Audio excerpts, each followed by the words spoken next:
go yard. I got so much motherfucking design on right now. Break it down, bring it back, make it clap. I got 3 old thoughts, new guap, wear that thing. Bitches on my line, and you know. Assalamualaikum warahmatullahi wabarakatuh. Salam sejahtera untuk kita semua. Shalom, Om Swastiastu, Namo Buddhaya, salam kebajikan. Video ini saya tujukan untuk memenuhi nilai ujian tengah semester pada mata kuliah keterampilan membaca. Materi pembelajaran resensi buku oleh dosen pengampu Ibu Merlinda Ramdhani. Adapun buku yang akan saya resensi berjenis buku novel non-fiksi karangan Bu Chandra yang berjudul Catatan Pendek untuk Cinta yang Panjang. Buku ini merupakan buku ketiga sekaligus buku non-fiksi pertama yang diterbitkan, merupakan perenungan panjang akan makna cinta bagi sang penulis.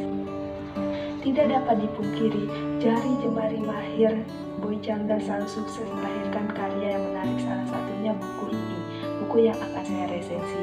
Melalui alur yang khas, pembaca diajak untuk memahami makna mencintai yang sesungguhnya, di mana penuh dengan perjuangan, penantian, dan keikhlasan.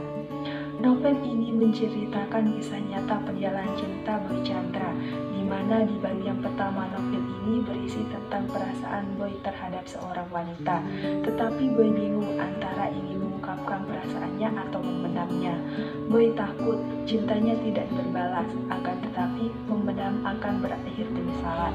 Oleh karena itu, Boy berani menyatakan perasaannya pada wanita itu.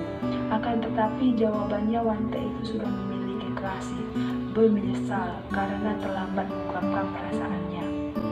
Walaupun sudah mengetahui kalau wanita itu sudah memiliki pasangan, tetapi Boy diam-diam memperhatikan si wanita itu.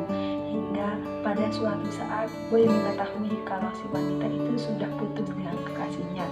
Dan alhasil Boy berani mendekati hingga memijat si wanita. Selang beberapa waktu, Boy dan wanita itu semakin dekat dan akhirnya mereka berpacaran. Boy tidak pernah berpikir bahwa bisa berpacaran dengan wanita impiannya itu, karena sebelumnya mereka hanya seorang teman lalu sahabat hingga mereka sepakat menyebut hubungannya sebagai seorang pacaran. Setelah beberapa waktu mereka berpacaran, timbullah masalah dalam hubungannya karena tidak sependapat. Akan tetapi mereka tidak saling menyalahkan akan hal itu, karena sejatinya dalam hubungan perbedaan adalah hal yang wajar. Akan tetapi lama-kelamaan Boy merasa bosan dengan wanita itu dan mulai berpikir bukan dengan wanita itu saja ia merasa bahagia, dan akhirnya Boy memutuskan untuk mengakhiri hubungannya dengan sang wanita. Lalu Boy mencoba untuk melupakan wanita itu. Sesekali Boy ingat perjuangannya untuk mendapatkan wanita itu. Sulitnya mendapatkan wanita itu dulu hanya berakhir menyisakan luka yang begitu dalam di hatinya. Boy akhirnya menyadari semuanya harus kembali indah. Hal yang menarik dari novel ini adalah kisah cinta sang penulis yang dimana penuh dengan liku-liku dan patah hati. Tetapi ia sadar masih banyak cinta yang indah dan jauh lebih indah. Kekurangan dari novel ini adalah kurangnya penggambaran tokoh wanita, menyebabkan pembaca kurang mengenal tokoh sang wanita dalam cerita ini. Kelebihan dari novel ini adalah ceritanya sederhana, konfliknya juga sederhana, tetapi alurnya sangat menarik untuk dibaca sampai akhir. Dan bagi saya novel ini sangat berkesan setelah saya baca, karena kisah cintanya sangat relate dengan kisah cinta saya sekarang. Dan dapat saya pelajari bahwa bahagia atau tidaknya kitalah yang menentukannya. Kalau kita ingin bahagia, tinggalkan hal-hal yang membuat kita sedih.